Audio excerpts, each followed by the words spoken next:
Bonjour à toutes et à tous les gars, j'espère que vous allez tous très bien. En tout cas, le Bitcoin ne va pas trop bien. On a bien effectué le biais baissier H4 qui est toujours d'actualité que je vous ai partagé hier. Et malheureusement, on devrait venir chercher un petit peu plus bas.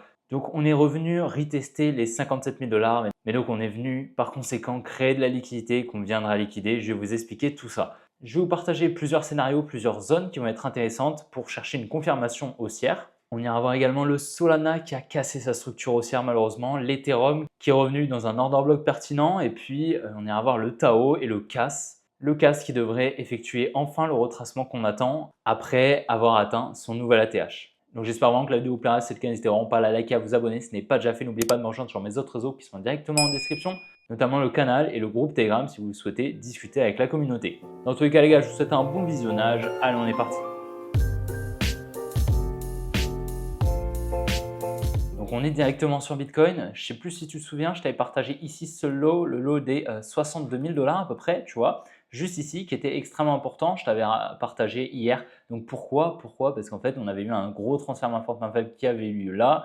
Je t'avais expliqué en détail pourquoi, je ne vais pas le refaire, sinon on ne va plus avancer littéralement. Donc on s'attendait à la continuation baissière de la structure étant donné que le high H4 n'a pas été cassé et donc à une recherche de l'order flow qui était juste ici. L'order flow était juste là donc pour continuer la structure baissière avec une protection de ce high juste ici où on avait eu un transfert entre la main forte et la main faible qui avait eu lieu juste là. Donc je t'ai partagé la vidéo, on était ici tu vois et le biais baissier a bien continué. On est donc bien venu chercher l'order flow. Maintenant, qu'est-ce qu'on remarque? C'est tout simplement qu'on est venu créer un support juste ici. Donc, on va pouvoir retirer cette demand qui n'est plus d'actualité, qui a déjà été mitigated. Et là, on vient surtout créer un nouveau support juste ici. Donc, ce n'est pas bon du tout, clairement. Ça veut tout simplement dire qu'on a accumulé énormément de liquidité sous ce lot.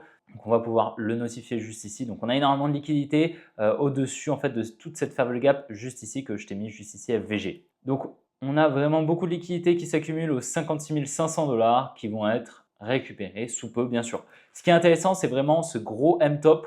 Donc, ce double top pour la Money, c'est un gros mouvement baissier qui avait eu lieu, si on peut regarder ici, tu vois. Simplement, la différence, c'est que le deuxième high était au-dessus du précédent. Et donc, tu vois, ici, on était venu donc casser la ligne de coup juste là et ensuite, on avait continué un petit peu la baisse. Donc, moi, je pense que ça va se passer un petit peu pareil. Maintenant, ce qui est sûr, c'est qu'on ne va pas aller très très bas, on ne va pas aller chercher beaucoup plus bas, ok. Ce qu'il faut savoir, c'est qu'à une neckline comme ça d'un double top, il y a énormément de la money ici qui vont injecter des positions en vente. Ça signifie quoi? Ça signifie tout simplement que la contrepartie vendeuse ici sera gigantesque, qui pourra permettre à la smart money potentiellement de se placer à l'achat. C'est pour ça que je pense honnêtement que dans cette faible gap, on pourrait potentiellement, avec de fortes probabilités selon moi d'exécution, avoir un retournement, quelque chose comme ça, une jolie accumulation, potentiellement repartir à la hausse, au minimum avoir un petit rebond, peut-être aller peut-être un petit peu plus haut même, avoir peut-être repartir à la baisse. Dans tous les cas, je pense qu'ici vraiment on aura une réaction dans cette zone de faible gap et même potentiellement ici dans cet order block que d'ailleurs je t'avais partagé, c'était une des trois zones qui était pour moi intéressante pour un bottom. Il y avait la première ici aux 57 000 qui s'était bien exécutée et puis ensuite il y avait celle-ci et puis la dernière zone de retournement potentiel ce sera celle-ci. C'est donc le bloc baissier, l'order bloc baissier au niveau des 49 000 $ qui n'a pas été mitigated et qui pourrait potentiellement donc venir être mitigated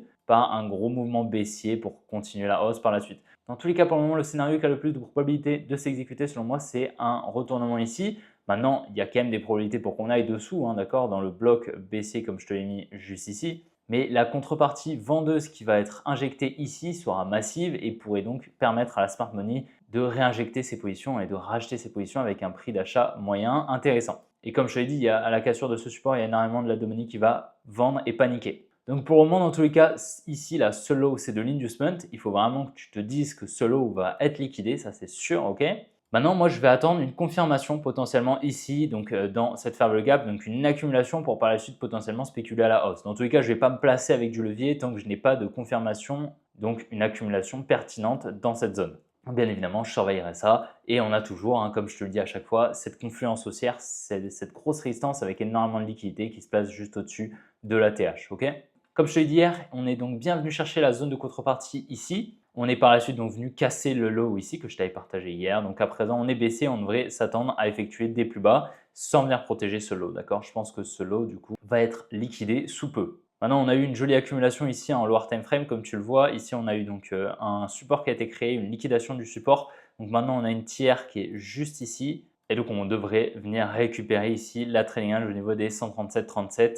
Juste là et potentiellement se retourner ici dans cet order block ou bien aller chercher un petit peu plus haut, hein, ce n'est pas impossible. En tous les cas, je pense qu'à présent, la structure est à présent baissière. Donc, on devrait venir chercher les liquidités au niveau des 120 $ à peu près. Sur l'Ethereum, on est enfin venu chercher donc l'order block initial du gros mouvement haussier. Donc, j'espère qu'on va poser un bottom ici. Maintenant, bon, vu ce que fait le Bitcoin, c'est quand même peu probable. Et en lower time frame, si on regarde un petit peu, ouais, tu vois là, c'est pas du tout le setup de bottom qu'on veut là. Là, en fait, on est tout simplement en train de redistribuer. On crée énormément de liquidités au sud et on devrait venir chercher un petit peu plus bas, malheureusement. Donc, tu vois, c'est pas très bon là, honnêtement, ce qu'on est en train de voir sur les cryptos. Donc, la prochaine zone intéressante, ce sera donc cette demand juste ici à surveiller. Ok, sinon, ce sera la demand des 2700 et la première demand donc, que je te partage, c'est celle des 3000 $.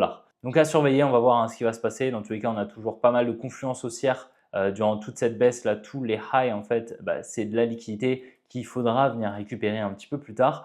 Donc on va bien évidemment surveiller tout ça dans tous les cas comme d'habitude, mais pour le moment c'est vraiment baissier ce qu'on peut voir en tout cas sur Ethereum, sur Bitcoin et sur Solana. Sur Tao, bon bah écoute, dommage, on n'est pas venu protéger ici cette demand initiale, donc à présent à mon avis on va venir récupérer un petit peu plus bas, tu vois. C'est ici là ces liquidités qu'on est venu créer qui m'embêtent un petit peu. Maintenant je n'écarte pas la possibilité d'avoir un petit rebond, mais on a vraiment pas mal de liquidités ici et on pourrait venir chercher un petit peu plus bas ici les 160 $, tu vois. Ça me paraîtrait pas impossible. Maintenant, vraiment la zone ultime où, selon moi, vraiment on a un order block qui est vraiment protégé avec une jolie accumulation en lower time frame, c'est ici, c'est ce bloc des 80, des 100 $ environ. Donc, je vois vraiment, ça c'est la zone où vraiment si on retrace beaucoup plus, on viendra poser le bottom ici sur le Tao avec d'énormes probabilités selon moi. Maintenant, tu vois, cette zone, ça ne m'étonnerait pas, tu vois, un petit peu, un petit support et venir créer pas mal de liquidités au sud comme on a pu le faire précédemment ici par exemple, pour qu'après la smart money puisse accumuler et continuer la hausse, hein, tout simplement. Donc voilà, selon moi, tout ça là, c'est de l'investment et des liquidités à bien récupérer tôt ou tard. Donc le cas, c'est super intéressant. Je m'attendais donc à la recherche, la liquidation ici de cet order flow, donc un nouvel ATH qu'on a bien effectué. Donc ça, c'est super. Maintenant, je m'attends donc à un changement de structure. Donc on pourrait même mettre juste ici. Donc je pense honnêtement qu'on va venir casser la structure. Pourquoi? Parce qu'en fait, tu le vois, on effectue pas mal de structures. Je dirais que c'est des structures en daily, donc des belles structures comme ça. Mais je pense qu'un retour un petit peu plus bas aux 4 centimes, aux 5 centimes est vraiment à privilégier avec toutes ces liquidités ici qui s'accumulent. Donc, je m'attends vraiment à quelque chose comme ça pour par la suite continuer la hausse, ce qui me paraîtrait vraiment confluent.